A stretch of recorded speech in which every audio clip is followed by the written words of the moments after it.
64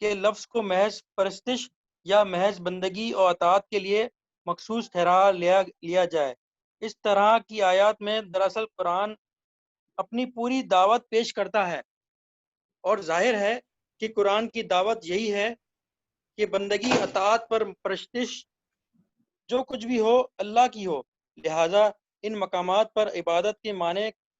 کو کسی ایک مفہوم میں محدود کرنا حقیقت میں قرآن کی دعوت کو محدود کرنا ہے، اور اس کا لازمی نتیجہ یہ ہے کہ جو لوگ قرآن کی دعوت کا ایک محدود تصور لے کر ایمان لائیں گے وہ اس کی ناقص اور ناتمام پیروی کریں گے۔ جزاک اللہ خیر عالمگیر بھائی۔ یہاں تک الحمدللہ ہم نے جو ہے نا وہ عبادت کا جو ہمارا چیپٹر ہے وہ مکمل طور پر پڑھ لیا ہے۔ اب انشاءاللہ اس پر جو ہے ہم اپنے حاصل مطالعہ جو ہے اس کا آغاز کریں گے، حاصل مطالعہ اور ڈسکشن وغیرہ کا انشاءاللہ آغاز کرتے ہیں۔ تو فورم اوپن ہے، جو بھائی بھی اس حوالے سے بات کرنا چاہیں، جو ہم نے پچھلے ہفتے بھی اس کا مطالعہ جہاں سے آغاز کیا تھا اور جو آج بھی ہم نے مطالعہ کیا ہے، اس کی روشنی میں آپ جو ہے اپنا حاصل مطالعہ یہاں پیش کر سکتے ہیں۔ کوئی سوالات ہیں آپ کے تو وہ آپ سوالات بھی اٹھا سکتے ہیں، اور سوال کا جواب دینے کا طریقہ بھی یہی ہے جس طرح سے ہم نے پہلے بھی بات کی تھی کہ شرکا میں سے بھی جو ہے وہ جو لوگ اس سوال کا جس طرح کا بھی جواب دینا چاہیں وہ یہاں پہ جواب دیں، تاکہ انشاءاللہ ہم اس کے کسی کنکلوژن پر انشاءاللہ پھر آخر میں پہنچیں۔ جی جناب، فورم اوپن ہے بالکل، کوئی بھی بھائی ہاتھ اٹھا کے بھی بات کر سکتے ہیں اور جو ہے وہ ویسے بھی بات شروع کر سکتے ہیں اپنی۔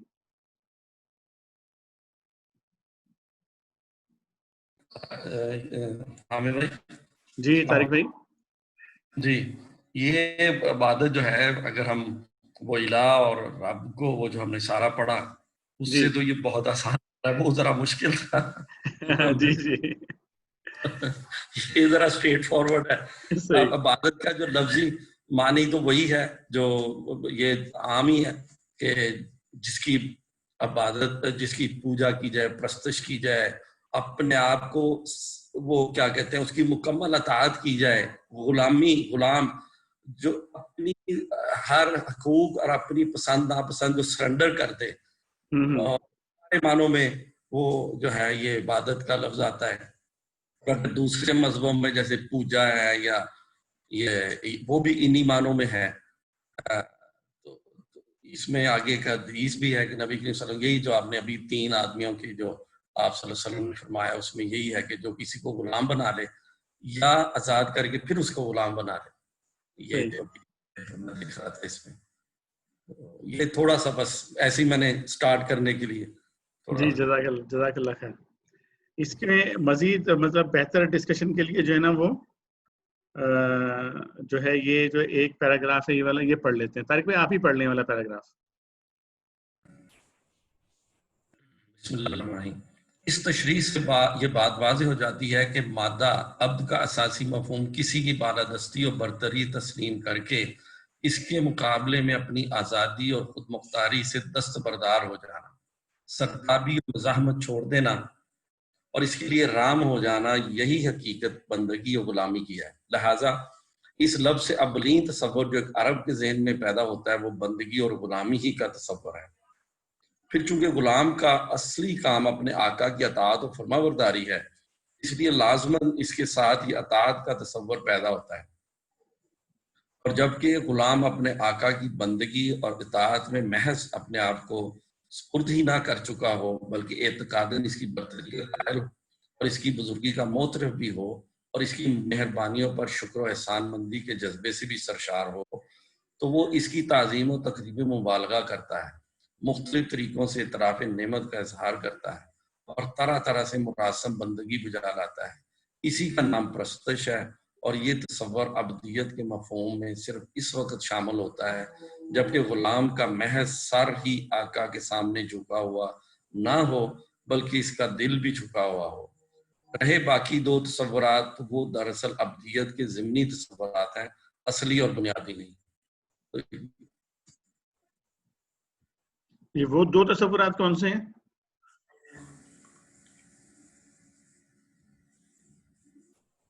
ہاں، یہ جو اوپر آئے ہیں 3 ہیں۔ جی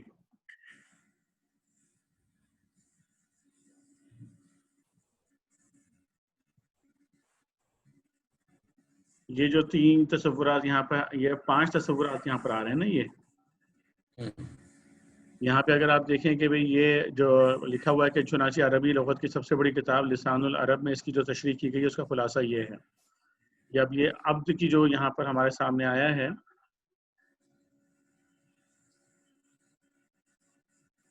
پہلا تو مطلب آ گیا عبد، یعنی کہ جو ابھی ہم نے پڑھا ہے کہ غلام. اور دوسرا جو ہمیں مل رہا ہے وہ کیا ہے؟ رمیش بھائی ابھی جو پیرا پڑھا ہے اس پہ جائیں گے آپ 1 منٹ کے لیے؟ جی جو یہ جو نمبر 1 ہے اس پہ یا پیرا پہ جاننا چاہ رہے ہیں؟ نہیں، پیرا جو تھا، جو پیرا پڑھا ہے. جی یہ ہے. جی نہیں نیچے ہے میرے خیال میں، وہ جو ابھی طارق بھائی نے پڑھا ہے نا، میں اس کی بات کر رہا ہوں. یہی پڑھا طارق بھائی نے یہاں سے، ہاں ایگزیکٹلی یہاں سے نا. تو اس میں میرے خیال میں نا انہوں نے اس پہ وہ نشان لگائے ہوئے ہیں. یہاں یہ لکھا نا، یہی حقیقت بندگی و غلامی.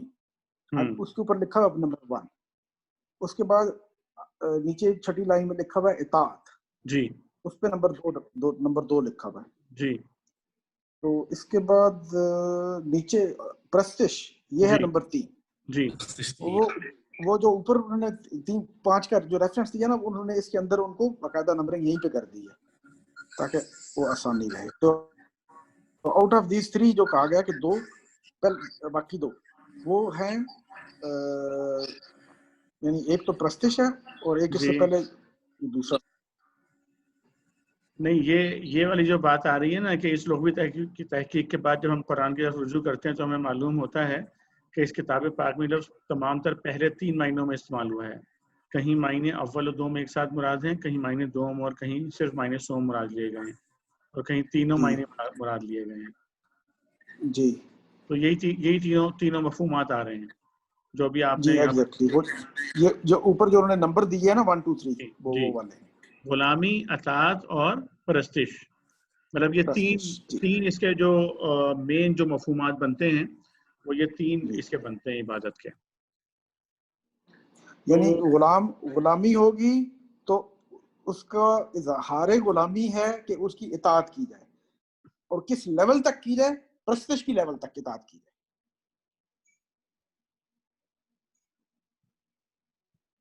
صحیح. تو اس کا کیا مطلب کیا بنتا ہے پھر اس کا؟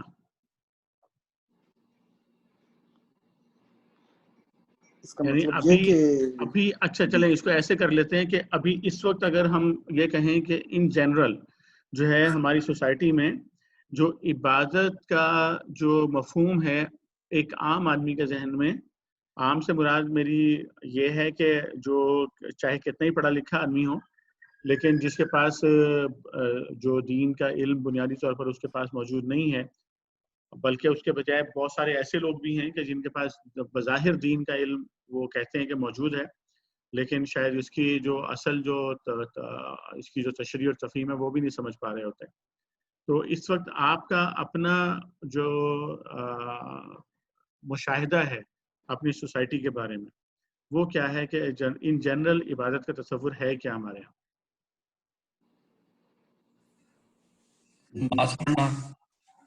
جی ریچولز اور جو اطاعت ہے خاص طور پہ یہ تو بالکل ہی نہیں پتا. یہ تو بالکل نئی بات میں نے کہ عبادت کا مطلب اطاعت ہے. آگے عبادت کے جو حج ہے اس کو بھی ہم عبادت سمجھتے ہیں، نماز کو، روزہ، یہ عام جو لوگ ہیں جن کی ابھی آپ بات کر رہے ہیں یہ ان لوگوں کو عبادت ہی سمجھتے ہیں. یہ جو 4 چیزیں، زکوٰۃ کو شاید پڑھے لکھے تھوڑا وہ سمجھیں گے، نیچے والا طبقہ نہیں سمجھے گا، وہ 3 چیزوں کو سمجھیں گے جو پلرز ہیں اسلام کے. لیکن اطاعت جو ہے یہ بالکل نہیں ہے ہمارے اس میں. عبادت کے معنی اطاعت ہے جس میں اب اس کی اللہ اور اس کے رسول کی تعلیمات کی مکمل اطاعت ہے، اس کا حکم. جی کوئی اور بھائی اس موضوع پہ بات کریں گے؟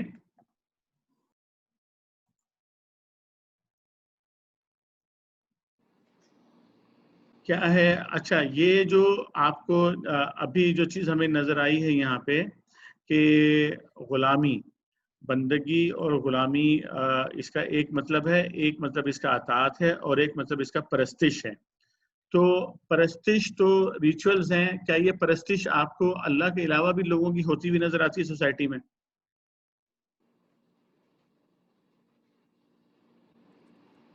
کہ لوگ ان کے سامنے بھی قربانیاں دیتے ہوں، ان سے بھی دعائیں مانگتے ہوں، ان کے لیے بھی کھاروں پہ جو ہوتا ہے نظر و نیاز دیتے ان کے لیے ہیں بھی جانور. جی اب مسلمان سوسائٹی کی بات کر رہے ہیں صرف، کیا جی عام؟ میں اس وقت پاکستانی سوسائٹی اور مسلم سوسائٹی کی اچھا، بات کر رہا ہوں جنرل. جی پوری دنیا کی بات نہیں کر رہا ہوں. جب میں سوسائٹی کہتا ہوں تو اس کا مطلب ہوتا ہے کہ اسپیسیفکلی میں ابھی اپنی سوسائٹی کی بات کر رہا ہوں، پوری دنیا کی اس وقت بات نہیں کر رہا. ظاہر ہے پوری دنیا کی جب ہم بات کریں گے تو یہ بہت پھیل جائے گا پھر. صحیح.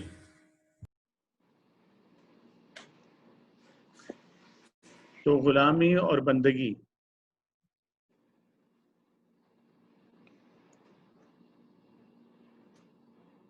بندہ اگر یعنی ہم جو اس کو جی جی جی بات کریں سجاد بھائی. جی اگر ہم اس کو اس سینس میں دیکھیں نا کہ جو ریئل ٹرم ہے پرستش، جی تو اس میں ہمیں یعنی نماز، روزہ، حج، زکوٰۃ، الحمدللہ اس کے حوالے سے تو سب کے کانسیپٹ کلیئر ہیں، اللہ ماشاء اللہ کوئی کہیں خود نمائی والا چکر نہ آ جائے تو، لیکن ادروائز اس میں نہیں ہے. لیکن جو مین چیز ہے اس کے بعد کہ وہ دل کے اندر اس چیز کا یقین ہونا کہ جو ذات ہے بندگی کے لائق اور جو ذات ہے اطاعت کے لائق اور زندگی کے ہر شعبے میں اس کی اطاعت، اور وہ ذات ہے جو کہ میری شہرت سے زیادہ قریب ہے، اور وہ اس سے زیادہ کوئی سننے والا نہیں ہے، اس سے زیادہ کوئی حاجت روائی مشکل کشائی کرنے والا نہیں ہے، اور اس کو اپنے لیے کسی کی وہ کوئی اس نے کسی کو اپنے اختیارات کسی بھی درجے میں تفویض نہیں کیے ہوئے، وہ یکتا ہے اور مکمل طور پہ اس کے پوری کی پوری کائنات اس کے کن کی محتاج ہے. تو یہ جو کیفیت ہے، اس یقین کے ساتھ پھر جو اظہار ہے پرستش کا کہ آپ اپنی نظر و نیاز اور اس کے بعد اپنی حاجات اور اپنی مشکلات اور صحت، بیماری اور کوئی آپ کی نعمتوں جو اللہ سبحانہ وتعالیٰ نے آپ کو دی ہوئی ہیں ان میں کوئی بندش نہیں کر سکتا، نہ اللہ کا دیا ہوا نہ کوئی روک سکتا ہے، اور نہ اللہ سے اگر اللہ نے روکا ہے تو کوئی دے سکتا ہے کسی بھی درجے میں. یہ یقین جب ہو تو وہ یقین جب ہوتا ہے تو پھر بندہ اس کا اظہار کیا ہوتا ہے کہ بندہ اپنے آپ کو مکمل اطاعت میں لے کے جاتا ہے اور مکمل بندگی وہ غلامی والی کیفیت میں ہوتا ہے. پھر وہ دائیں بائیں والوں سے اپنی جو حاجات ہیں یا اپنی مفادات ہیں وہ وابستہ نہیں کرتا. اس کے لیے اس کا قانون، اس کی جو کہا ہوا ہے وہ 100% صرف اور صرف اللہ کے احکامات ہی اس کے لیے وہ ہوتے ہیں. تو پھر جب بھی کوئی سیاسی لیڈر ہو، کوئی برادری ہو، کوئی بھی جو پریشر گروپ ہے وہ ہو، جب بھی ان کی کہی ہوئی بات اللہ کے حکم سے ٹکرائے گی تو وہ اس کو رد کر دے گا اور اللہ کی اطاعت کے لیے سر تسلیم خم کر دے گا. تو یہ عملی اظہار ہے پرستش کا، اور یہاں پہ کمزوری ہے ہماری. یعنی آپ یوں سمجھیں کہ پرستش سے کمزوری شروع ہوتی ہے اور نمبر 2 اور نمبر 1 پہ بدرجہ ہا آگے بڑھتی چلی جاتی ہے. یعنی 3 پہ کمزوری نسبتاً کم ہے، جبکہ 2 اور 1 پہ کمزوری بہت زیادہ ہے، اور وہ ہمیں احساس ہی نہیں ہوتا کہ ہم کر کیا رہے ہیں. ہم یہ سمجھتے ہیں کہ بس یہ معاملہ مختلف ہے اور وہ معاملہ مختلف ہے، جبکہ یہ مختلف والی کوئی کہانی نہیں ہے. میری بات کو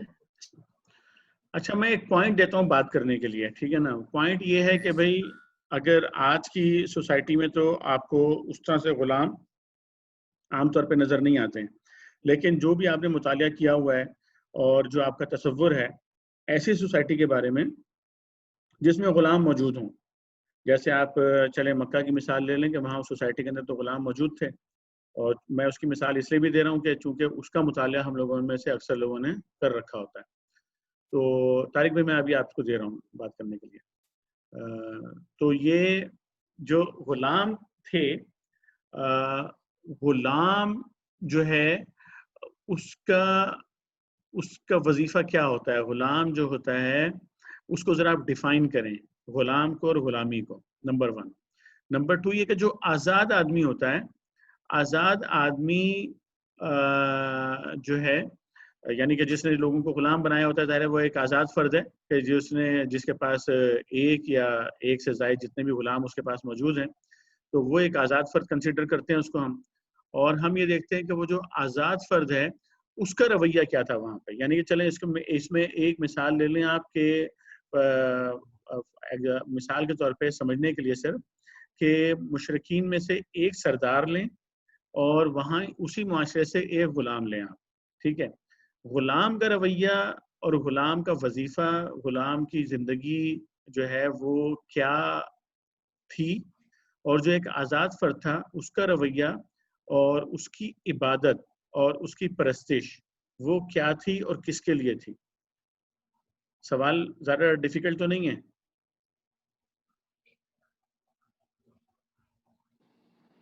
حمید بھائی اس میں تھوڑا اگر آپ ایلیبوریٹ کر دیں, یہ ذہنی غلامی ہے یا جسمانی غلامی؟ نہیں, میں نے ابھی اسی لیے مشرکین مکہ کی بات کی نا, کہ وہاں تو جسمانی غلام موجود تھا نا, اسی لیے میں نے پہلے تو وہ غلامی ڈیفائن ہو جائے نا کہ بھئی جسمانی ایک غلام ہے. غلام یعنی کہ آپ کو میں تو اس معاشرے کی مثال دے رہا ہوں کہ جہاں پر فزیکل غلام جو ہے وہ موجود ہے, فزیکل کیا موجود ہے, فزیکل غلام موجود ہے. تو غلام بند ہو گئی. جی طارق بھائی اب کی آواز بند ہو گئی تھی تھوڑی دیر کے لیے. اچھا, اب آ رہی ہے میری آواز؟ اب جی, آپ کچھ کہنا چاہ رہے ہیں طارق بھائی؟ آپ کے مکمل کر لیں سوال. اب جی, میرا سوال میں اگین دہراتا ہوں اس کو کہ فزیکل غلام ہے, ابھی میں ذہنی غلام کی بات نہیں کر رہا, کہ فزیکل غلام ہے. فزیکل غلام کا سے جو ایک اس کی جو زندگی ہوتی ہے وہ کیا ہوتی ہے فزیکل غلام کی زندگی, اور جو ایک آقا ہے اس کی زندگی کیا ہوتی ہے, اور وہ اپنی زندگی میں کس طرح سے گزار رہا ہوتا ہے, اور اس کے زندگی میں جو عبادت اور پرستش ہوتی ہے وہ کیا ہوتی ہے. یہ بتائیے آپ مکہ کے جو ماحول تھا اس کی روشنی.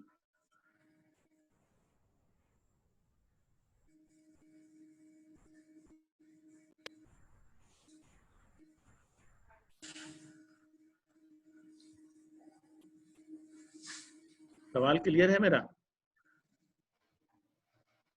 آپ میرے سوال پہ بھی سوال کر سکتے ہیں, ویسے بات سے بات نکلے گی. غلام تو حامد بھائی مکمل اپنے آقا پہ وہ اس کا دار مدار ہوتا ہے, اس کا کھانا پینا, اس کے ذہن میں ہر وقت اسی کے اطاعت اور اسی کی جو ہے وہ کیا اسے کہتے ہیں, اسی کی اطاعت اور اسی کی خوشی ہر وقت اس کو چاہیے, اسی کی رضا, اسی کو راضی کرنے کی ہر وقت وہ کوشش میں لگا رہتا ہے, جو اس کی خدمت کرتا ہے فزیکل جو ہے, اور اپنی ہر چیز کے لیے وہ اس پہ ڈپینڈ کرتا ہے اپنے آقا جو اس کی ضروریات ہیں. صحیح. اور آزاد فرد جو ہے وہ آزاد فرد کا مطلب ہے کہ ایک فرد ہے, آزاد فرد ہے, وہ سردار ہے. آپ چلیں مثال لے لیں, ابو سفیان کی مثال لے لیں کہ بھئی ٹھیک ہے ایک آزاد فرد ہے نا وہ, تو وہ اس کی زندگی کیا ہے, مطلب وہ بزنس کر رہا ہے, وہ لوگوں سے لین دین کر رہا ہے, وہ جو ہے لوگوں کے معاملات کے فیصلے کر رہا ہے, وہ لوگوں کو ڈائریکشن دے رہا ہے, اور وہ ساتھ میں کچھ عبادت اور کچھ پرستش بھی کر رہا ہے.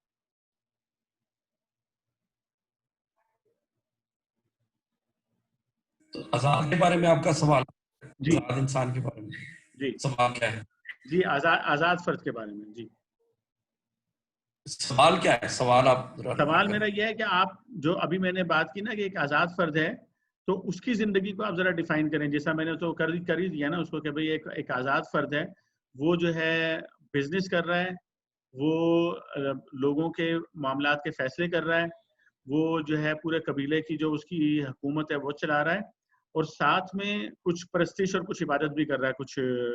جو ہے وہ جو اس نے جو بھی اپنے خدا بنا رکھے ہیں ان کی. تو اس کی جو زندگی ہے اس کو ذرا آپ ڈیفائن کریں. جیسے ہم مشکل پاکستانی یہاں پہ ہاں جی جی جی جی جی جی جی کہ ہم سعودیوں کے سمجھ لیں مکفول ہیں، وہ ہمارے کفیل ہیں، اور سعودی خود جو ہے وہ آزاد ہے. اب ہماری عبادت اس کی عبادت میں فرق ہے کہ ہم کے ہی فریم ورک میں رہیں گے اور اس میں ہم کام کریں گے، اور پھر اس کے بعد عبادت بھی ہم کریں گے. لیکن وہ فل ٹائم اس کی جو ہے وہ اس کی سوچ بالکل ڈفرینٹ ہے سعودی کی جو ہے، جب وہ عبادت کرتے اس کے اوپر کوئی قید و پابندیاں، رولز ریگولیشن اس کے ہاں جو حکومت کے ہیں بس وہی ہیں. ایک تو یہ دوسرا، ہمارے وہاں پاکستان میں نواب ہوتا ہے گاؤں کا یا وڈیرا ہوتا ہے، وہ جو مزارے سارے جو ہوتے ہیں اس کے نیچے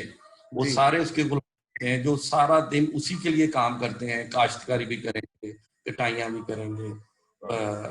اس کے جو گھر میں الگ سے وہ اس نے اپنے رکھے ہوتے اپنی خدمت کے لیے، اور جو چاہتا ہے وہی ہوتا ہے اور اسی کی اجازت سے ہوتا ہے اور وہ کرتے ہیں. صحیح غلام ہے. جی ٹھیک ٹھیک، چیزیں ڈیفائن ہونا شروع ہو گئی ہیں. ٹھیک، جزاک اللہ خیر. جی رضا بھائی. جی السلام علیکم. میں یہ ابھی طارق بھائی نے مطلب ایکسپلین کر دیا، میں ان شارٹ ہی اس کو مطلب یہ اس طرح سے کہہ سکتا ہوں کہ غلام کی اپنی کوئی مرضی نہیں ہوتی، ٹھیک، اور آزاد شخص اپنی مرضی سے جو چاہتا ہے وہ کر سکتا ہے. اس کو فردر ایلیبوریشن میں مطلب یہ کہ غلام جو ہے وہ کوئی بھی ایکٹ کرنا چاہے گا تو وہ پہلے اپنے جو اس کا مالک ہے اس کی رضامندی لینا چاہے گا کہ بھئی کیا میں یہ کر سکتا ہوں یا نہیں کر سکتا ہوں. اور جیسے بھی پہلے بھی ذکر ہوا کہ اپنی تمام ضروریات کے لیے وہ اپنے مالک ہی کا وہ ہوگا، چاہے وہ کھانا پینا ہو یا رہنا سہنا ہو یا یہ کسی طرح کی بھی کوئی بھی اس کی خواہشات ہوں، تو وہ اپنے مالک ہی سے اس کو مانگے گا بھی. اور وہ لیکن ادر وے اب اس کے مالک کی مرضی ہے کہ وہ اس کو پورا کرے یا نہ کرے. اس طرح سے یہ مالک یا آزاد اور غلام کا فرق جو ہے وہ اس طرح سے سمجھا جا سکتا ہے. اچھا، لیکن یہ کہ ابھی آپ نے ذکر کیا کہ عرب کے معاشرے کی بات کر رہے ہیں، تو وہاں پہ بھی پھر وہی عقیدے کی بات آ جاتی ہے کہ اگر جو نان مسلمز تھے ان کی اپنے غلاموں کے ساتھ ڈیلنگ، اور جو مسلمان اور مطلب حضور صلی اللہ علیہ وسلم کے بھی کے پاس بھی غلام تھے ان کے ساتھ ان کا کیا وہ تھا، تو وہ اس میں کافی فرق مطلب محسوس ہوگا، اور وہ ظاہر ہے اسلامی تعلیمات کے حساب سے. بس جزاک اللہ. بہت آپ نے مختصر اور پر اثر جو ہے نا وہ آپ نے تشریح جو ہے وہ بیان کی رضا بھائی، ماشاءاللہ. اور یہاں سے ہم جو ہے نا اس کو کسی کنکلوژن کی طرف بھی لے جا سکتے ہیں. جو رضا بھائی نے بات کی نا بڑی امپورٹنٹ ہے کہ غلام کی کوئی اپنی مرضی نہیں ہوتی، وہ اپنے آقا کی مرضی کے تابع ہوتا ہے. اور جو آزاد فرد ہے وہ جو ہے وہ اس کی اپنی مرضی ہوتی ہے، جو چاہے کرے، جیسا چاہے کرے وہ. یہ دونوں میں جو ہے بنیادی ایک ڈفرینس جو ہے وہ دونوں کے اندر آ جاتا ہے. اچھا، تو اب جو ہے یہ جو بات ہمارے سامنے آئی، اس میں اگر آپ ایک مثال دیکھیں نا کہ جب اللہ کے نبی صلی اللہ علیہ وسلم کا واقعہ ہے نا کہ جب مکہ مکرمہ میں سیدنا بلال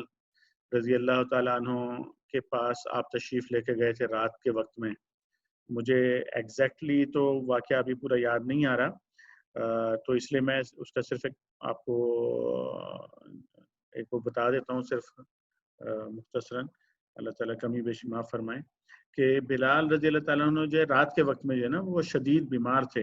اور ان کو بخار ہوا تھا، اور ان کا جو مالک تھا وہ ان کو بہت سارے جو دے گیا تھا پیسنے کے لیے. تو وہ دروازے کے پاس جو ہے بیٹھے تھے اور بہت کراہ رہے تھے وہ. تو اللہ کے نبی صلی اللہ علیہ وسلم شاید وہاں سے گزرے، تو آپ نے پھر جو ہے وہ پہلے تو آپ نے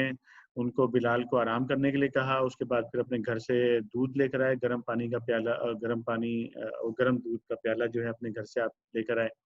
اور ان کو پلایا اور ان سے کہا کہ تم سو جاؤ. تو وہ ڈر رہے تھے، انہوں نے کہا کہ نہیں، صبح جو ہے یعنی اب یہ غلام کی جو ہوتی ہے نا نفسیات، وہ میں اس کو ڈیفائن کر رہا ہوں کہ انہوں نے کہا کہ نہیں، یہ کام تو مجھے کرنا ہی ہوگا، کیونکہ صبح اگر یہ کام میں نے نہیں کیا تو صبح وہ میرا آقا جب آئے گا تو وہ میری چمڑی اجھیڑ دے گا وہ. تو یعنی غلام کی جو زندگی ہے، اور پھر وہ تو خیر اس واقعے میں تو پھر یہ ہے کہ اللہ کے نبی صلی اللہ علیہ وسلم نے ان کو سلا دیا اور ان کی جگہ خود جو ہے نا وہ سارے جتنے بھی جو تھے پیسنے کے لیے وہ آپ نے خود چکی چلائی اور جو ہے وہ جو پیس کے جو ہے وہ آپ نے جو ہے ان کی خلاصی کروائی اس پورے معاملے سے. لیکن اس سے اگر آپ یہ سمجھیں کہ جو مطلب ہے نا عبد کا، جو مطلب ہے عبد کا مطلب وہ ہے کہ جو ابھی رضا بھائی نے یہاں پہ بیان کیا کہ اس کی اپنی کوئی مرضی نہیں ہوتی.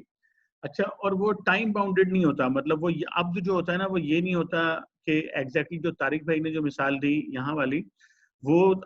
اس سے انڈرسٹینڈنگ بن جاتی ہے، لیکن وہ ایگزیکٹلی عبد کے اوپر جو ہے نا فٹ نہیں ہوتی. اس لیے کہ عبد جو ہوتا ہے نا وہ ٹائم باؤنڈیڈ نہیں ہوتا کہ وہ 8 گھنٹے کے لیے تو غلام ہے اور جو ہے وہ 16 گھنٹے کے لیے نہیں ہوگا اس کے بعد.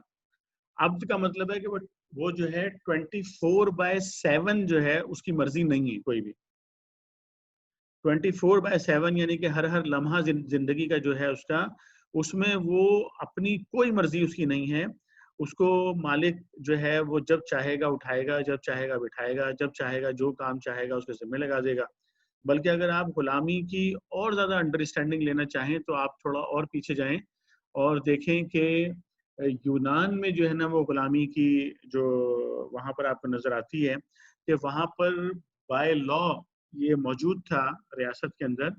کہ غلام آپ کا جو ہے اس کو ذبح کرنا بھی جو ہے نا وہ آپ کا حق ہے. یعنی کہ اگر آپ غلام کو مارنا چاہیں تو آپ مار ڈالیں غلام کو. اسی لیے آپ کو نظر آتا ہے کہ غلاموں کی جو ہے وہ آپس میں لڑائیاں کرا کے لوگ تماشا دیکھتے تھے اور وہ غلام ایک دوسرے کے پیٹ پھاڑتے تھے، ایک دوسرے کو قتل کرتے تھے اور لوگ ان کا تماشا دیکھا کرتے تھے بیٹھ کے. تو یعنی اگر آپ ایک غلامی کا مکمل تصور دیکھیں تو یہ ہے کہ اس کی جان، اس کا جسم، اس کی جو بھی اگر اس کو کہیں کام پہ لگایا ہوتا ہے تو اس کے نتیجے میں جو مال کماتا ہے، یعنی یہ بھی آپ کو ملے گا کہ جن لوگوں کے پاس غلام موجود ہوتے تھے وہ اپنے غلاموں کو مزدوری پہ لگاتے تھے دوسری جگہ. جیسے بھئی اپنے کسی دوسرے بندے کو ضرورت ہے تو ایک بندے نے اپنے 5 غلام بھیج دیے اور ان سے کہا کہ بھئی اتنے پیسے جو ہے اس بندے سے کما کر لے کر آؤ. تو وہ غلام جو پیسے کما کر لے کر آتے تھے تو وہ یہ نہیں ہوتا تھا کہ اتنے پیسے غلام کو ملیں گے اور اتنے پیسے آقا کو ملیں گے، کوئی یہ نہیں ہوتا تھا. بلکہ یہ تھا کہ بھئی چونکہ تم تو میرے غلام ہو تو اگر تم جو ہے 5 روپے بھی کما کے لایا تو وہ 5 روپے میرے ہیں بیسکلی. تو اس طرح اس سے آپ یہ اندازہ کر سکتے ہیں کہ غلام کی جان، مال، عزت، آبرو، ہر چیز جو ہے وہ اس کے جو مالک ہے اس کے قبضے میں جو ہوتی تھی. یعنی عبد کا جو تصور ہے وہ یہ ہے. تو اس لیے جب عبادت کی ہم بات کریں گے، عبد کی بات کریں گے، اس اصطلاح کی بات کریں گے تو اس کا مطلب یہ ہوا کہ انسان کی جو جان، مال، ہر چیز جو ہے انسان کی وہ دراصل جس کو بھی وہ اپنا الہ جو ہے وہ سمجھتا ہے وہ اس کے جو ہے وہ بنیادی طور پر وہ اس کا مالک ہے. اب چونکہ اچھا یہ اب ڈائریکٹ جو ہے اس کی جو اگلا جو تصور آ رہا ہے اطاعت کا آ رہا ہے. اب دیکھیں اطاعت کا جو سیکنڈ یعنی کہ جو مفہوم ہے عبادت کا، اطاعت کا تصور ہے وہ. تو اطاعت کا کیا مطلب ہوا کہ جس طرح ابھی میں نے مثال دی سیدنا بلال رضی اللہ تعالیٰ عنہ کی کہ ایک تو اطاعت یہ تھی کہ بھئی آپ کو پتہ ہے کہ بھئی اگر میں یہ نہیں کروں گا تو چونکہ صبح جو ہے وہ کوڑے پڑیں گے مجھے اور میری کھال جھڑی جائے گی، اس لیے چاہے دل میں کتنا ہی غم و غصہ موجود ہو آقا کے خلاف اور آپ آقا کو چاہے دل میں گالیاں بھی دے رہے ہوں لیکن اس کی اطاعت اور فرمانبرداری کرنی ہی کرنی ہے. ادروائز یہ ہوگا کہ وہ آپ کو تعذیب دے گا یا اسے تک قتل بھی کر ڈالیں تو کس نے اس کو پکڑنا ہے. تو ایک دوسرا ہوتا ہے اطاعت کا جو کیفیت ہوتی ہے، وہ کیفیت یہ ہوتی ہے کہ ایک آقا ہے کہ جو اپنے بندے کا یا اپنے عبد کا جو ہے وہ اتنا خیال کرتا ہے کہ اس کو کھلاتا پلاتا ہے، اس کو پہناتا ہے، اس کو جو ہے وہ اس کی مکمل دیکھ بھال کرتا ہے اور اس کو کسی قسم کی پریشانی کا شکار نہیں ہونے دیتا اور اس کی پرورش کرتا ہے اور اس کو اس کی دیکھ بھال کرتا ہے اور اس کو جس چیز کی ضرورت ہوتی ہے ساری چیزیں اس کو جو ہے نا وہاں پہنچاتا ہے اور اس کو مطمئن رکھنے کی، اس کو خوش رکھنے کے لیے جن چیزوں کی بھی ضرورت پڑتی ہے وہ اسے فراہم کرتا ہے. تو اب اس صورت میں کیا ہوگا؟ اس صورت میں جو ہے نا وہ جو غلام ہے وہ غلام محض ڈر کے مارے جو ہے نا وہ اطاعت نہیں کر رہا ہوگا بلکہ اس کے دل کے اندر ایک محبت کا اور ایک شکر کا اور ایک احسان کا اور ایک تعظیم کا اور ایک تکریم کا جذبہ جو ہے اس کے دل کے اندر وہ پیدا ہو جائے گا، اور پھر وہ اس جذبے کے ساتھ وہ کام کر رہا ہوگا۔ اچھا، جب یہ جذبہ پیدا ہو جاتا ہے تو پھر جس طرح، اچھا اس کو دوسری جگہ سے لیتے ہیں کہ جس طرح میں نے آزاد فرد کی بات کی، آزاد کا مطلب ابھی ہم یہ لے رہے ہیں کہ ایک ایسا فرد کہ جو ہے اپنی مرضی سے دنیا میں چل رہا ہے، یعنی کہ اس نے جو ہے اپنے سے بڑا کسی کو بھی نہیں سمجھا ہوا اور وہ اپنی مرضی سے دنیا میں چل رہا ہے۔ وہ کہتا ہے یار جس طرح میرا دل چاہے گا نا کاروبار کرنے کا میں اس طرح کاروبار کروں گا، جس طرح میرا دل چاہے گا دنیا میں رہنے کا میں اس طرح سے رہوں گا، اور جس طرح سے میرا دل چاہے گا لوگوں سے ڈیل کرنے کا اس طرح سے میں ڈیل کروں گا، یا جو بھی میرے تصورات ہیں اس کے مطابق کروں گا۔ البتہ کچھ لوگ ہیں جو مخلوق الفطرت طاقتیں ہیں جن کو میں خدا مانتا ہوں، یعنی کہ چاہے وہ جو ہے کوئی دیوی ہوں، چاہے وہ دیوتا ہوں، چاہے وہ فرشتے ہوں، تو ان کے سامنے جو ہے نا میں چڑھاوے چڑھا دیا کروں گا، ان کے سامنے کبھی کبھی میں سجدہ کیا کروں گا اور ان کے نام پہ میں قربانی کیا کروں گا۔ تو باقی زندگی میں جو کچھ بھی کرتا ہوں تو یہ لوگ میرے پروٹیکٹر بن جائیں گے اس کے اندر۔ یہ جن کو میں یہ خوش کر رہا ہوں، یعنی کہ وہ 100 لوگوں کے ساتھ جو ہے دھوکہ دہی کر کے اور ان کے اوپر جبر کر کے مال وہاں سے کماتا ہے، اور اس مال کا ایک حصہ جو ہے وہ اپنے دیوتا کے اوپر جو ہے قربان کر دیتا ہے، اور یہ تصور کرتا ہے کہ بھئی یہ اب جو چونکہ یہ دیوتا صاحب بڑے آدمی ہیں اور جو ہے یہ جو ہے ان کے پاس بڑی قوتیں ہیں، تو دیکھو میں نے تو ان کے سامنے یہ قربانی بھی دی اور میں ان کے سامنے سر بھی جھکاتا ہوں، تو یہ مجھے پروٹیکٹ کریں گے اگر مجھے اپنے جو بھی میں زندگی گزار رہا ہوں اس کے اندر کہیں پر کوئی پریشانی آئے گی۔ تو یعنی اس دیوی یا دیوتا کی جو اطاعت ہے وہ اس کی اطاعت بس اتنی ہی ہے کہ اس کے سامنے چڑھاوا چڑھا دیا جائے اور اس کے سامنے جو ہے کچھ ریچولز جو ہیں وہ کر دیے جائیں، باقی زندگی اس سے آزاد ہے۔ اب یہ اگر دو چیزیں کلیئر ہو گئی ہیں تو ہم جو ہے نا وہ میں آپ کے سامنے وہ دوبارہ سے اس کو شیئر کرتا ہوں جو ہم نے پہلے ٹیبل جو ہم نے بنایا تھا، یہ والا، یہ نظر آ رہا ہے؟ نظر آ رہا ہے یا بھائیوں کو الہ اور رب والا ٹیبل؟ جی نظر آ رہا ہے، جی نظر آ رہا ہے۔ اب یہ دیکھیں، یہ جو ہم نے پہلے پڑھ لیا تھا نا کہ الہ جو ہے وہ ہے جو آپ کی حاجتیں پوری کرتا ہے، آپ کو پناہ دیتا ہے، آپ کو سکون دیتا ہے، جس کے پاس ساری طاقتیں، سارے اختیارات ہوتے ہیں، شخصیت اس کی پراسرار ہوتی ہے، اسی کی بالاتری ہوتی ہے، اسی کی بالادستی ہوتی ہے۔ اس میں ایک چیز لکھی ہوئی ہے انسان کا اس کی طرف مشتاق ہونا۔ اب دیکھیں عبادت میں جو ابھی میں نے بات کی نا اطاعت والی، تو یہاں سے یہ بات سمجھ میں آ جائے گی کہ مشتاق کیوں ہو جاتا ہے وہ، یعنی کہ جب وہ دیکھتا ہے کہ یار یہ تو میری ساری، یعنی جب انسان کا یہ ایمان جو ہے مضبوط ہو جاتا ہے اور یہ ایمان اس کا کامل ہو جاتا ہے کہ الہ اور رب یہ دونوں جو صفات ہیں یہ صرف اللہ رب کریم کے اندر ہی موجود ہیں، اور وہی میری حاجتیں پوری کرتا ہے، وہی مجھے پناہ دیتا ہے، وہی مجھے سکون بخشتا ہے، ساری طاقتیں اسی کی ہیں، ساری مخلوقات اسی کی ہیں، وہی بالاتر ہے، وہی بالادست ہے۔ تو اب کیا کرتا ہے بندہ جو ہے نا، پھر انسان محبت کے ساتھ اور تکریم کے ساتھ اور عزت کے ساتھ اور احترام کے ساتھ اس کی طرف جو ہے نا وہ پھر انسان رجوع کرتا ہے۔ تو یہاں سے اب آپ کو سمجھ میں آئے گا اطاعت کا دوسرا مفہوم، عبادت کا دوسرا مفہوم یعنی اطاعت کرنا۔ تو عبادت کا پہلا مطلب یہ ہوگا کہ عبد بن جائے بندہ، یعنی اللہ تعالیٰ کا 24/7 کا غلام بن جائے۔ 24/7 کا غلام بننے کا مطلب یہ ہوتا ہے کہ اب میری زندگی، یعنی کہ جب آپ 24 گھنٹے کی بات کریں گے تو 24 گھنٹے میں تو آپ کاروبار بھی کرتے ہیں، آپ بچوں کے ساتھ بھی ڈیل کرتے ہیں، آپ بیوی کے ساتھ بھی ڈیل کرتے ہیں، آپ رشتہ داروں کے ساتھ بھی کرتے ہیں، آپ پڑوسیوں کے ساتھ بھی کرتے ہیں، آپ زبان سے بھی کچھ بولتے ہیں، آپ ہاتھوں سے بھی کوئی کام کرتے ہیں، آپ نے بہت سارے فیصلے بھی کرنے ہوتے ہیں۔ اب جب آپ نے اپنے آپ کو عبد سمجھ لیا 24/7 کا، 24 گھنٹے کا غلام آپ نے سمجھ لیا اللہ تعالیٰ کا آپ کو، تو اب آپ مجھے بتائیں کہ آپ صبح اٹھنے سے لے کے رات سونے تک کا جتنا آپ کا ایک ایک لمحہ ہے، کیا آپ اللہ کے حکم سے سرتابی کر سکتے ہیں اس کے اندر؟ اگر آپ واقعی عبد، یعنی کہ جو عبد کے جو اصل جو مفہوم ہے غلامی کا، کر سکتے ہیں اس کے اندر آپ سرتابی؟ نہیں کر سکتے سرتابی۔ تو اس کا مطلب یہ ہوا کہ 24/7 میں انسان جو کام کرتا ہے وہ سارے کے سارے کام اگر اس کے اللہ کے احکامات کا مطلب ہے اللہ کی کتاب یعنی قرآن اور اللہ کے بھیجے ہوئے آخری نبی صلی اللہ علیہ وسلم کی تعلیمات، یعنی احادیث اور سنت آپ صلی اللہ علیہ وسلم کی، تو اگر وہ اپنے آپ کو اس کے مطابق ڈھالتا ہے تو دراصل وہ ایک عبد ہے. اور ظاہر ہے کہ ہم یہ تو نہیں کہہ سکتے کہ پرفیکٹلی ہر آدمی نے ڈھال لیا، لیکن اگر وہ یہ تصور کلیئر ہو جاتا ہے اس کے ذہن میں، یعنی فرد کے ذہن میں اگر یہ تصور کلیئر ہو جاتا ہے کہ میں عبد صرف اسی وقت بنوں گا کہ جب میری ایک ایک عمل، یعنی ایون میرے خیالات بھی جو ہے نا وہ میں اپنے خیالات بھی بدلنا شروع کر دوں اس تعلیم کے مطابق جو اللہ تعالیٰ نے مجھے دی ہے. میرا ایک ایک عمل، میں سچ بولوں، میں وعدے پورے کرنے والا بن جاؤں، میں جو ہے وہ لوگوں کے مال کی جو اگر امانت میرے پاس ہو تو اس میں خیانت نہ کروں،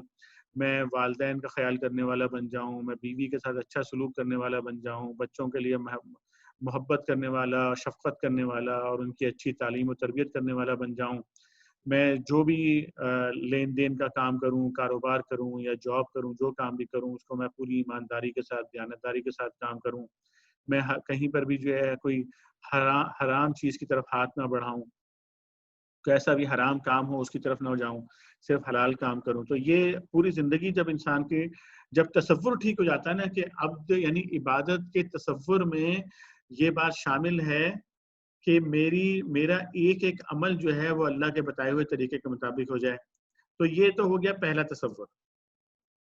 ٹھیک ہے نا، عبد کا. اب اس میں جب آپ کے ذہن میں الہ اور رب کا تصور بھی اس کے ساتھ ساتھ کلیئر ہو جاتا ہے تو پھر جو ہے وہ جو اللہ کی محبت آپ کے دل کے اندر پیدا ہوتی ہے. دیکھو میرا اللہ کتنا اچھا ہے، اس نے مجھے زندگی دی، دیکھو وہ مجھے آسمان سے پانی برساتا ہے جس سے میرے لیے ساری کی ساری چیزیں جو ہے پیدا ہوتی ہیں، وہ مجھے پناہ دیتا ہے، جب میں پریشان ہوتا ہوں تو میں اسے دعا کرتا ہوں، میری دعائیں قبول کرتا ہے، ساری طاقتیں اس کے پاس ہیں. اور جب میں جو ہے وہ جو ہے مجھے کسی بھی قسم کی چیز کی ضرورت پڑتی ہے تو دیکھو دنیا کے اندر کس طریقے سے اس نے پوری دنیا میری خدمت کے لیے بنا دی ہے. سورج بنا دیا، جب مجھے دھوپ کی بھی مجھے ضرورت ہے تو میرے لیے سورج بنایا ہے، مجھے سکون کی ضرورت ہے تو میرے لیے رات بنائی ہے. تو جب بندہ یہ مطلب یہ دونوں تصورات بھی اس کے کلیئر ہو جاتے ہیں تو پھر جو عبادت کا جو سیکنڈ مفہوم ہے اطاعت، تو وہ اطاعت نہ پھر محبت کے ساتھ اطاعت کرتا ہے. پھر یعنی یہ جو 24/7 کے جتنے بھی کام جو میں نے ابھی آپ کو گنوائے، یہ پھر وہ اس ڈر سے نہیں کرتا کہ اللہ تعالیٰ مجھے جہنم میں ڈال دے گا، یعنی محض اس ڈر سے نہیں کرتا، بلکہ پھر وہ ایک محبت کا اس کے اندر جو ہے نا ایک عنصر پیدا ہو جاتا ہے، ایک جو ہے وہ ایک تکریم کا، ایک احترام کا عنصر اس کے اندر پیدا ہو جاتا ہے کہ نہیں یار تو اللہ تعالیٰ تو جو ہے نا وہ تو میرے بڑے محبوب ہیں اور میں تو اللہ تعالیٰ سے عشق کرتا ہوں، اور اللہ تعالیٰ نے تو میرے لیے اتنا سب کچھ کیا ہے اور مجھے بنایا ہے اللہ تعالیٰ نے، میرا تو کچھ بھی نہیں ہے، مجھے تو سب کچھ اللہ تعالیٰ نے دیا ہے، تو پھر تو مجھے اللہ کی بات ماننی چاہیے نا. جب اللہ تعالیٰ مجھے قرآن میں فلاں فلاں کام کرنے کا اس طریقے سے حکم دے رہے ہیں، اور جب اللہ کے بھیجے ہوئے نبی اس طرح سے مجھے یہ فلاں فلاں پوری زندگی گزارنے کے لیے مجھے سکھا رہے ہیں یہ کام کرنے کے لیے، تو مجھے تو پھر انہی کی بات ماننی چاہیے. میں کسی اور کی بات کیوں مانوں؟ میں کسی اور کے بتائے ہوئے راستے کے اوپر کیوں چلوں؟ تو یہ سیکنڈ تصور ہے کہ جو اس کا یعنی سیکنڈ آپ کہہ لیجیے اس کا مطلب ہے بنیادی طور پر عبادت کا. اب آ جائیں آپ تیسرے جو مطلب جو ہم بات کر رہے تھے اس کی طرف، اور وہ بات یہ تھی، کیا چیز ہے تیسری چیز جناب؟ نظر آ رہی ہے یہاں پہ جہاں پہ میرا کرسر چل رہا ہے؟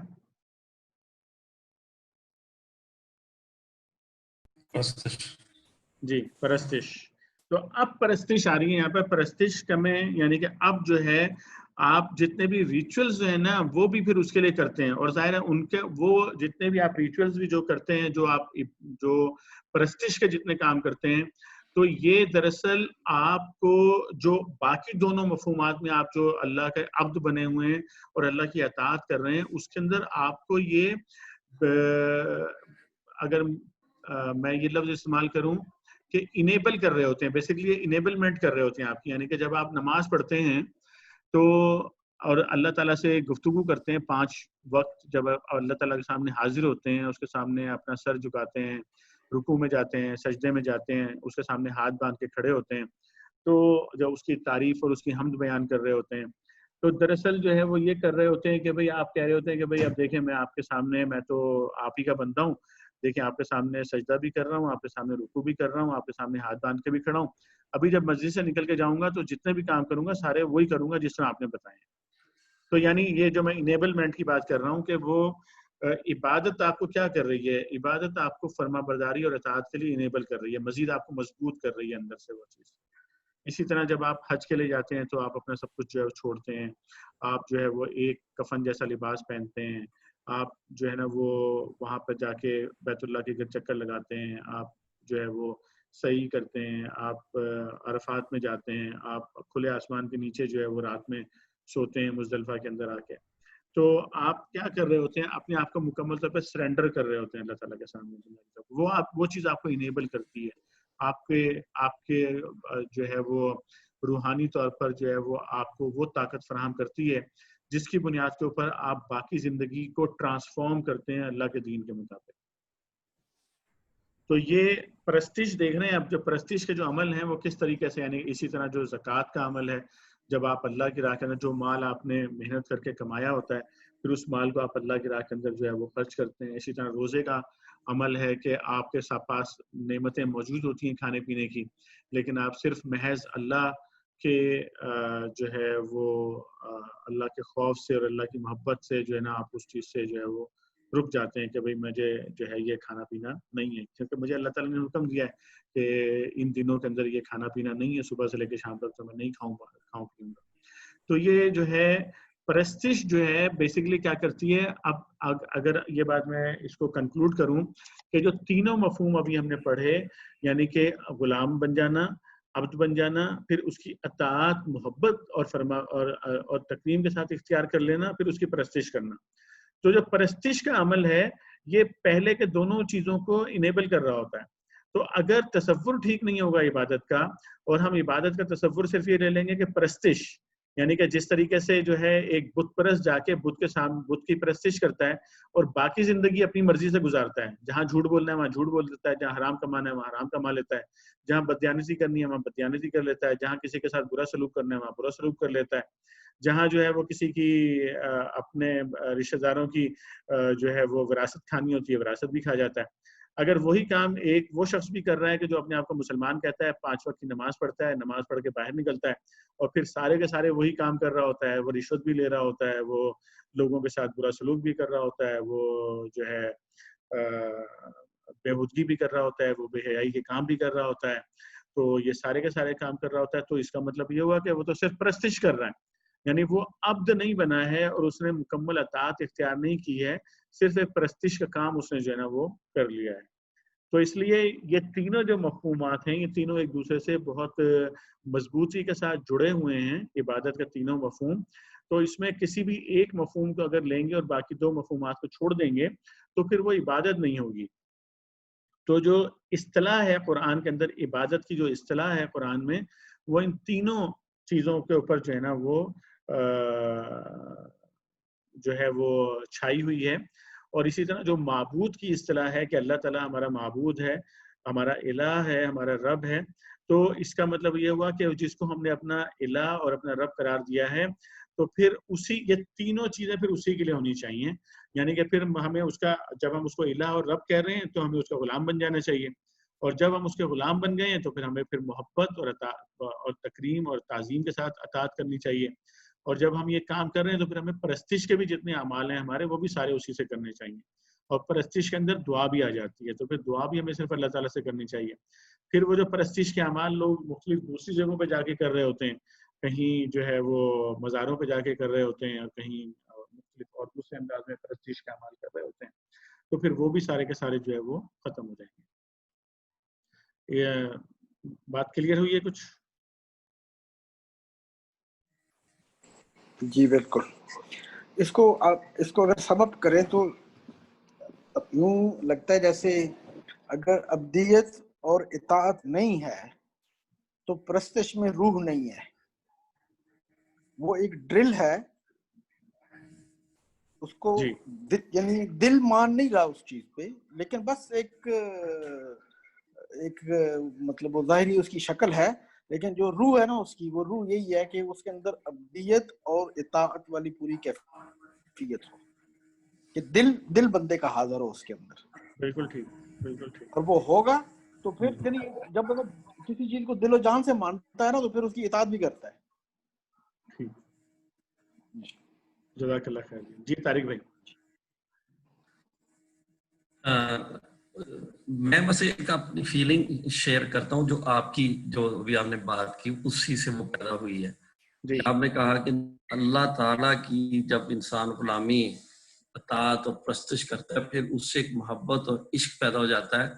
وہ اس لیے اسے ڈر کے اس کی نہیں کہتا بلکہ وہ اس کو چونکہ وہ اس کی ساری ضروریات پورا کر رہا ہوتا ہے اس کا احسان مند ہوتا ہے اور وہ پھر اس کی اطاعت ہوتا ہے. لیکن میں اپنی ذاتی فیلنگ اور شاید ہم مسلمانوں کی بات کروں تو اللہ تعالیٰ سے محبت عشق والا وہ نہیں پیدا ہوتا. پتہ نہیں یا مجھے میرا سوال ہی سمجھ لیں اس کو. جی نبی کریم صلی اللہ علیہ وسلم سے پیدا ہوتا ہے. ان کا ہم کبھی واقع نہیں کہ تمہاری آنکھوں میں آنسو بھی آ جائیں گے اور وہ بھی سارا ہوگا. اور ان سے یہ چیزیں جو آپ ابھی کہہ رہے تھے اللہ سے آج بھی ہم کچھ کرتے ہیں عبادت یا جو بھی ہم اپنی زندگی گزارتے ہیں وہ اللہ کے ڈر کی وجہ سے اللہ کے احکامات کو مان رہے ہوتے ہیں. اچھا اب اس طرح کوئی طریقہ بتائیں کہ اللہ تعالیٰ سے اس طرح وہ رینک ہمیں مل جائے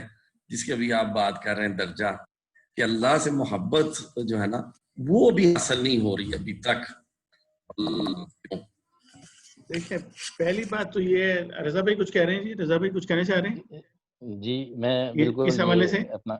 جی طارق بھائی کے سوال کو ایکچولی میں بھی بالکل ایگزیکٹلی سملر ہی قسم کا مطلب ابھی اپنا کمنٹس اور اپنی فیلنگ مطلب میں یہی کہنے والا تھا تقریباً جو چیز ابھی طارق بھائی نے کہی ہے. لیکن ایک جو کہہ لیں جو ایک تھوڑی سی جو مجھے سمجھ میں آتی ہے کہ اس کی وجہ کہ الہ کی اور ابھی ہم نے اس کی جو ڈیفینیشن دیکھی تو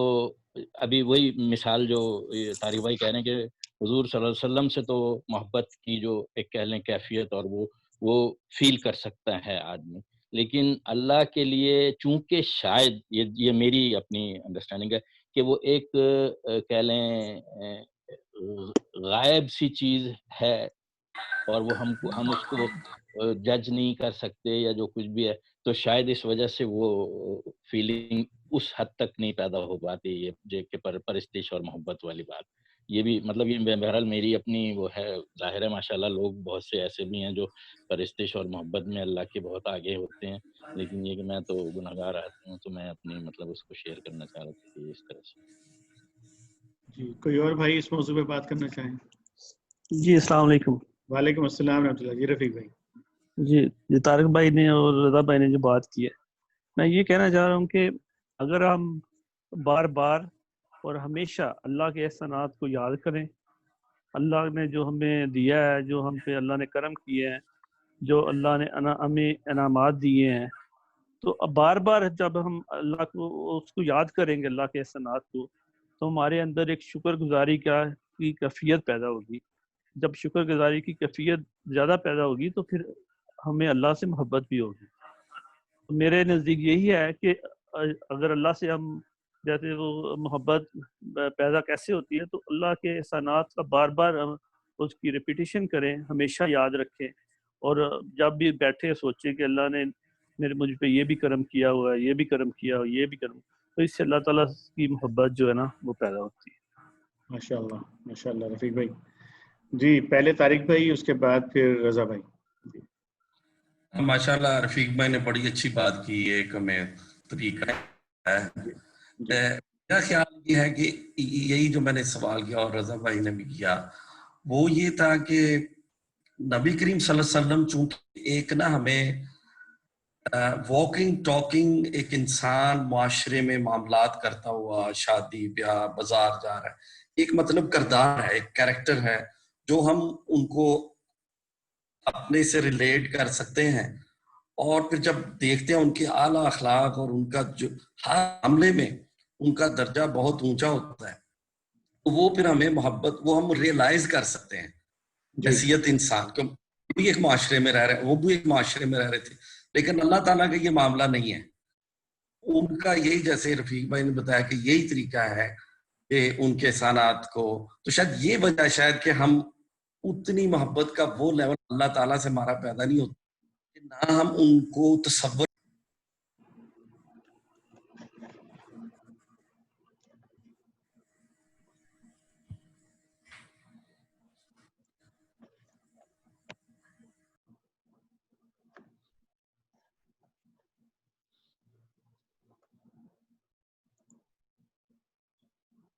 طارق بھائی آواز نہیں آ رہی، میری آواز آ رہی ہے آپ کو؟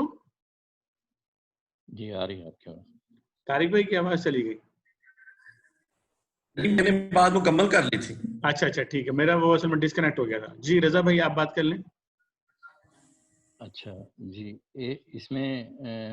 میں یہ کہنا چاہوں گا کہ اس کو یہ جو ہم ابھی ڈسکشن کر رہے ہیں اس کو اس چیز سے بھی ریلیٹ کر سکتے ہیں کہ یہ ایمان کے لیول ہیں، مطلب جو کم اور زیادہ ہوتے رہتے ہیں. تو شاید یہ کہ ہر وقت تو شاید وہ کیفیت نہیں ہوتی، لیکن یہ بالکل مطلب میں پھر اپنی فیلنگ ہی ایکسپیرینس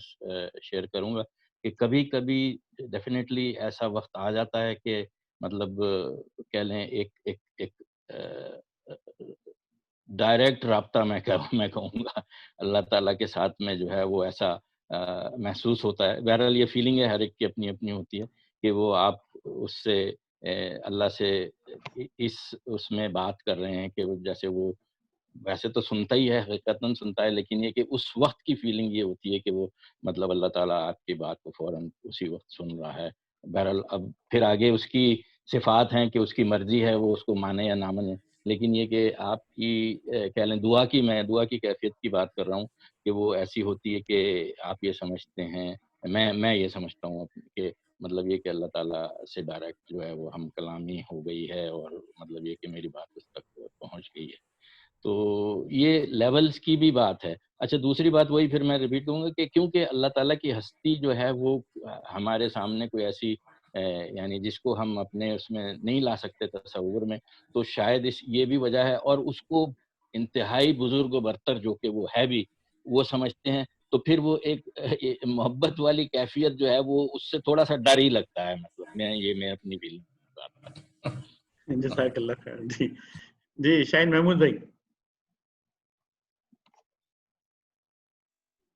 جی السلام علیکم. وعلیکم السلام ورحمۃ اللہ.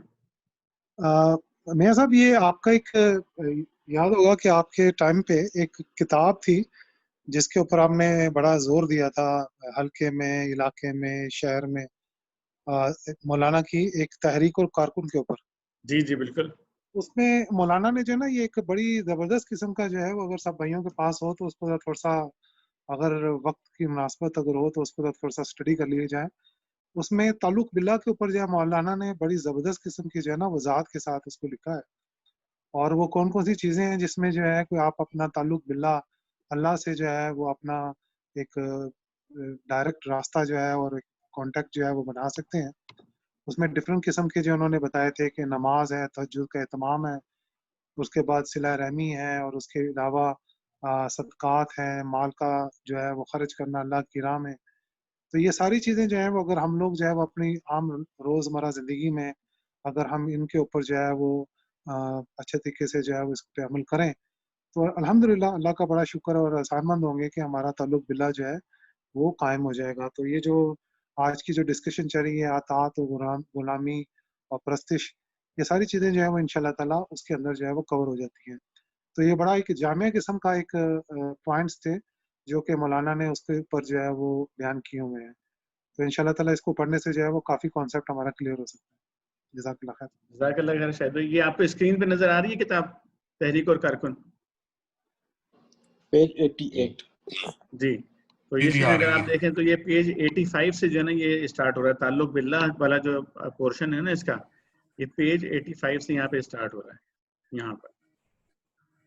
کہ یہ اگر اس کا میں صرف ابتدائی 2 سطریں اگر پڑھ دوں کہ اولین چیز جس کی ہدایت ہمیشہ سے انبیاء اور خلفائے راشدین اور صلحائے امت ہر موقع پر اپنے ساتھیوں کو دیتے رہے ہیں، وہ اللہ سے ڈرنے اور اس کی محبت دل میں بٹھانے اور اس کے ساتھ تعلق بڑھانے کی ہدایت ہے. میں نے بھی اسی کے اتباع میں اپنے رفقا کو سب سے پہلے یہی نصیحت کی ہے. تو یہ جو ہے تحریک اور کارکن بھی سافٹ بک میں نے پہلے بھی اس کی نشاندہی کی تھی، موجود ہے یہ. تو یہ انشاءاللہ آپ جو ہے نا اس کو لے کے یہاں سے پڑھ بھی سکتے ہیں، اور انشاءاللہ کسی وقت اگر آپ اس کی دوبارہ نشاندہی کریں گے تو ہم کسی وقت انشاءاللہ اس کا ایک اجتماعی مطالعہ بھی جو ہے نا وہ بإذن اللہ تعالیٰ کر لیں گے۔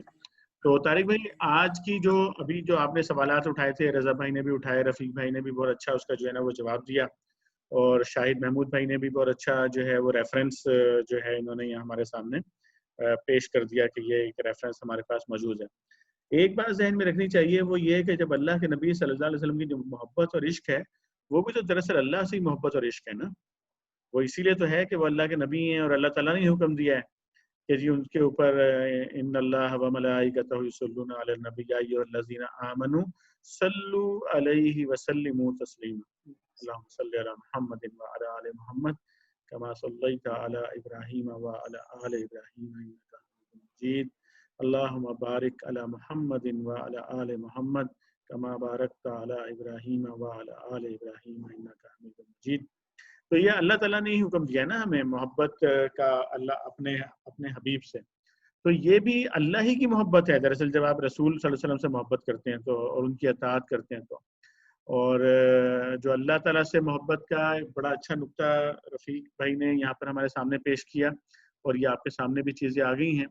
کہ اس کی ایک وجہ شاید یہ بھی ہے کہ ہمارے نا سوسائٹی میں بھی ان جنرل اگر آپ دیکھیں تو جو اللہ سے ڈرنے والا جو عنصر ہے نا وہ تو بہت زیادہ اس کو اجاگر کیا جاتا ہے، لیکن اللہ کی محبت والا جو عنصر ہے اس کو اتنا اجاگر کیا جاتا بھی نہیں ہے۔ یہ بھی ایک فیکٹ ہے، یعنی کہ صرف آپ لوگوں کو محض جہنم سے یہ بات نہیں ہے کہ نہیں ڈرانا چاہیے یا اس کو، کیونکہ اللہ تعالیٰ نے اس کو قرآن میں بیان کیا ہے، اور اللہ کا ایک ڈر کا مطلب یہی ہے کہ آپ کو ایک جو اس کا خوف ہوتا ہے کہ بھئی ایک اللہ تعالیٰ کی جو ہستی ہے اگر ہم اس کی اطاعت نہیں کریں گے، فرما برداری نہیں کریں گے تو پھر اس کے جو ہے کانسیکوینسز بھی اس کے ہوں گے جو ہمیں دنیا میں بھگتنے پڑیں گے، دنیا کے بعد بھی بھگتنے پڑیں گے۔ لیکن محض ڈر جو ہے نا وہ نہیں ہونا چاہیے، بلکہ ڈر اور محبت دونوں ہی چیزیں جو ہے نا وہ ان کو ہمیں اجاگر کرنا چاہیے۔ جی سجاد بھائی کچھ کہہ رہے ہیں؟ جی یہ جو اللہ سبحانہ تعالیٰ سے ڈرنا ہے نا، اس کو اگر ہم یوں ریفریز کریں کہ اللہ سبحانہ تعالیٰ کی ناراضگی سے ڈرنا ہے، جی کہ ہم وہ حرکتیں نہ کریں جس سے اللہ سبحانہ تعالیٰ ناراض ہو جائے، صحیح، بس یہ ایک تو یہ ڈر جو ہے نا یہ ناراضگی کا ڈر ہونا چاہیے۔ ٹھیک، دوسری بات جو نبی صلی اللہ علیہ وسلم کی محبت ہے تو اس کے بارے میں اللہ سبحانہ تعالیٰ نے فرمایا کہ ان کنتم تحبون اللہ فاتبعونی یحببکم اللہ، یعنی نبی صلی اللہ علیہ وسلم سے محبت بھی اور ان کی اطاعت بھی اللہ کی محبت کا اظہار ہے۔ تو جب آپ وہ کریں گے تو اللہ آپ سے محبت کرنے لگے گا، تو وہ تو دونوں چیزیں لازم و ملزوم ہیں۔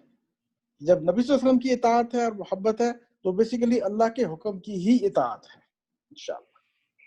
جزاک اللہ خیر سجاد بھائی۔ جی رضا بھائی۔ جی میں بس یہ کہوں گا کہ جو ابھی ڈسکشن ہو رہی ہے اس میں شاید ایک وجہ یہ بھی ہو سکتی ہے کہ ہم کو، میں اپنی بات کروں گا کہ اپنے اعمال کا اور اس کا پتہ ہے تو ہم یہ سمجھتے ہیں کہ ہم اس لیول پہ ہی ابھی نہیں پہنچے کہ اللہ تعالیٰ کے ساتھ میں کوئی محبت کا تعلق قائم ہو۔ یہ مطلب میری اپنی فہم ہے بس۔ یہ بھی ایک فیلنگ ہوتی ہے، لیکن یہ فیلنگ بھی اللہ تعالیٰ کی بڑی دین ہے، یعنی کہ انسان کے اندر اگر یہ فیلنگ ہی مطلب، کیونکہ اگر یہ فیلنگ ختم ہو جائے تو پھر تو انسان شیطان بننے کی طرف جو ہے نا وہ بڑھنا شروع ہو جاتا ہے۔ تو یہ فیلنگ بھی اللہ تعالیٰ کی دین ہے کہ انسان کو اپنی کمزوریوں کا، کمتریوں کا، اپنے گناہوں کا انسان کو احساس ہوتا ہے، اور پھر وہ یہ اللہ تعالیٰ کے سامنے ایک یہ خوف ہی فیل کر رہا ہوتا ہے نا کہ میں کیسے مطلب سامنا کیسے کروں اللہ کا۔ جی طارق بھائی۔ جی یہی جو آپ نے بات کی نا، میرا خیال یہ زیادہ وجہ ہے اس ہماری فیلنگ کی کہ ہمیں بچپن سے ہی ڈرایا زیادہ گیا ہے، اور اللہ تعالیٰ کی محبت کی تو میرا نہیں خیال اسکول میں، اسمبلی میں یا جمعے کے خطبات میں ہمارا دین بس اتنا ہی ہوتا تھا نا اس وقت، تو وہ اس قسم کی بات کی گئی ہو۔ یہ تعلق باللہ کی اصطلاحیں تو ہم نے جب جماعت جوائن کی، جب ہمیں ان اصطلاحوں کا پتہ چلا جی تو اب میں اپنی ایمانداری سے اپنی بات کروں تو میں تو اللہ تعالیٰ سے اسی لیے ڈرتا ہوں کہ جب ہم یہ دفن کرنے جاتے ہیں، قبر کا خوف ہے، وہاں حساب کتاب ہونا ہے، پھر بتایا گیا کہ اللہ تعالیٰ کے سامنے 1-on-1 بیسس پہ ہم نے کھڑے ہو کے اپنے اعمال کا جواب دیں، اور یہ سارے ڈاری کی کیفیات ہیں نا جی، یعنی یہ جو ماشاءاللہ جو آیت کوٹ کی ہے وہ بہت زبردست ہے کہ